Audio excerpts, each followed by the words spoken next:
बहुत दिन हुए मैंने आप लोगों को अपनी हॉस्पिटल की लाइफ नहीं दिखाई है, तो चलो आज मैं आप लोगों को अपने साथ राउंड पर लेकर चलता हूँ। वार्ड में सबसे पहले इनके पास चलते हैं जिनको 5 दिन पहले हमने स्पाइन ट्यूमर के लिए ऑपरेट किया था, और आज इन्होंने अपने पैरों पर खड़ा होकर चलना शुरू कर दिया है। हाथ भी इनके अच्छे से काम कर रहे हैं, तो अब हमें कोई डर नहीं है और आज हम इनको डिस्चार्ज कर देंगे। फिर हम दूसरे एक पेशेंट के पास चलते हैं जो एक बहुत ही बड़ा ट्यूमर लेकर हम लोगों के पास एडमिट हुई हैं, और हम इनको बिल्डअप कर रहे हैं ताकि इनका ऑपरेशन अच्छे से कर सकें। ट्यूमर भी काफ़ी बड़ा है और एज भी काफ़ी ज़्यादा है, तो इस टाइप के ऑपरेशंस में काफ़ी खतरा होता है। और न्यूरोसर्जिकल प्रैक्टिस इसी मामले में बहुत ख़राब मानी जाती है, क्योंकि प्रोग्नोसिस किस पेशेंट की कब ख़राब हो जाए, मॉर्बिडिटी किस पेशेंट को कब हो जाए, कौन सा पेशेंट महीनों तक वेंटिलेटर पर रह जाए, किसी को कुछ पता नहीं होता। इसीलिए ऑपरेशन से पहले बार बार सबको समझाना पड़ता है कि इस ऑपरेशन के क्या क्या रिस्क हो सकते हैं, कितने % चांस है इस बीमारी से ठीक होने के, कितने % चांस ऐसे हैं कि इस बीमारी से सब कुछ करने के बाद भी मरीज ठीक नहीं होते। ये एक ऐसा कन्वर्सेशन होता है जो मैं कभी करना नहीं चाहता, बट ये करना बहुत ज़्यादा ज़रूरी होता है, क्योंकि कोई भी इलाज शुरू करने से पहले अटेंडेंट्स को उसके बारे में रियलिटी पता होना बहुत ज़रूरी है। फिर हम एक तीसरे पेशेंट के पास चलते हैं जिनको 6 दिन पहले हमने ऑपरेट किया था। इनके पैरों में पावर ऑपरेशन के बाद भी बहुत खास नहीं आई है, लेकिन मुझे उम्मीद है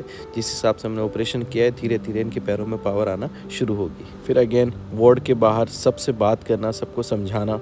और वार्ड में इतने ज़्यादा क्रिटिकल पेशेंट नहीं होते, तो यहाँ बातचीत जल्दी ख़त्म हो जाती है। जब आईसीयू की बात आती है तो ये बातचीत बहुत लंबी चलती है। फिर मैं मेल वार्ड में जाता हूँ जहाँ पर ये पेशेंट है जिनको स्पाइनल कॉर्ड में डिस्क की प्रॉब्लम है, जिसकी वजह से इनको बहुत ज़्यादा पेन हो रहा था। इनका ऑपरेशन हमने कल के लिए प्लान किया है। फिर एक अगले पेशेंट से मिलता हूँ जो 15 दिन से मेरे पास भर्ती है और उसकी कंडीशन अब काफ़ी बेहतर है पहले से, जिसको आज हम डिस्चार्ज करने वाले हैं। वार्ड का राउंड लेने के बाद मैं ओटी की तरफ जाता हूँ। वहाँ जाकर पता चलता है कि अभी पेशेंट में एनेस्थीसिया वाले डॉक्टर का थोड़ा काम रह गया, अभी ऑपरेशन शुरू करने में थोड़ा टाइम लगेगा। तो मैं क्या करता हूँ कि ओटी के बाहर ही पेशेंट बुला लेता हूँ और ओपीडी के पेशेंट वहीं पर देखना शुरू कर देता हूँ, क्योंकि हॉस्पिटल में एक एक मिनट बड़ा कीमती होता है यार। और फिर इन सारे पेशेंट्स को देखकर मैं ओटी में चला जाता हूँ, जहाँ पर हम लोग आज एक स्पाइनल कॉर्ड का ऑपरेशन करेंगे। जो एक 60 साल की माता जी हैं जिनकी कमर में बहुत ज़्यादा दर्द रहता है, जिनसे चला नहीं जाता, तो इनकी स्पाइन में पेज स्क्रू डालकर इनके स्पाइन को फिक्स करेंगे और नसों के ऊपर जो दबाव है उसको हटा देंगे।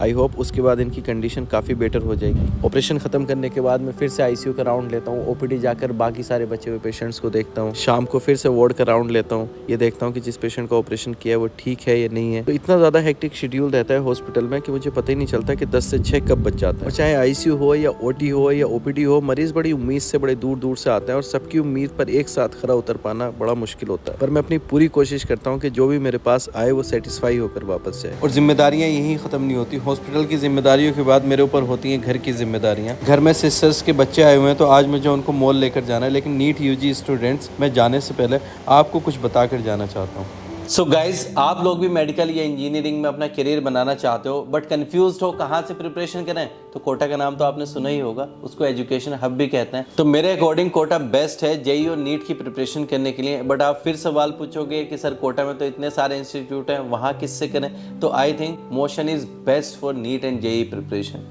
और ये मैं इतने कॉन्फिडेंस से इसलिए बोल रहा हूँ कि मैंने अभी रिसेंटली उनका कैंपस विजिट किया था। एंड वहाँ पर नर्चर बैच, यानी कि वो बैच जो 10th एंड 11th के स्टूडेंट्स के लिए होता है, वो स्टार्ट हो रहे हैं 26 जून एंड 10 जुलाई से। एंड अचीवर बैच जो कि ड्रॉपर स्टूडेंट्स के लिए होता है, वो भी स्टार्ट हो रहे हैं 26 जून और 10 जुलाई से। तो जल्दी से रजिस्ट्रेशन करा लो, वेट बिल्कुल मत करो। और इसके साथ साथ बम्पर स्कॉलरशिप भी है। फिर आप मुझसे पूछोगे व्हाई मोशन इज बेस्ट, तो चलो मैं आपको बताता हूँ। वहाँ पर बेस्ट फैकल्टी है, बेस्ट एकेडमिक सिस्टम है, अटेंशन है, केयर है, और सबसे अच्छी चीज़ है मोशन की AI based DPP machine. And अगर कोटा नहीं जा सकते तो कोई बात नहीं, कोटा को ही अपने घर ले आओ इनकी ऑनलाइन कोचिंग ज्वाइन करके। वहाँ पर 17 जून से बैच स्टार्ट हो गई हैं, जो कि ड्रॉपर स्टूडेंट्स के लिए भी है और 11th-12th मूविंग स्टूडेंट्स के लिए भी है। सो गाइज, लिंक मैंने नीचे दे रखा है, आप इसको ध्यान से देखना। मैं ज़रा चेंज करने जा रहा हूँ क्योंकि मुझे बच्चों के साथ मॉल जाना है। तो गर्मियों की छुट्टियों में ये सब मेरे पास आए हुए हैं, और जब से मेरे पास ये आए हैं तब से एक ही जिद लगाए हुए हैं कि मामा मॉल लेकर चलो, मामा मॉल लेकर चलो। मैं हॉस्पिटल में इतना थक जाता था कि रोज़ इनसे कह देता था कल चलेंगे, पर आज जब मैंने इनसे कहा कि कल चलेंगे, तब इन लोगों ने मेरी एक नहीं सुनी और बोले आज ही चलेंगे।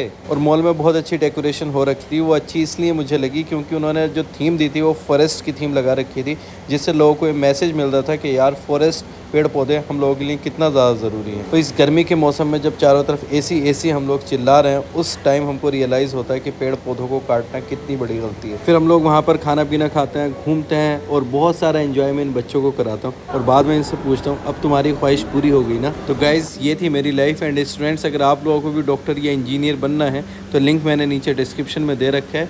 देर करने की कोई ज़रूरत नहीं है, आज ही से अपनी प्रिपरेशन शुरू कर दो।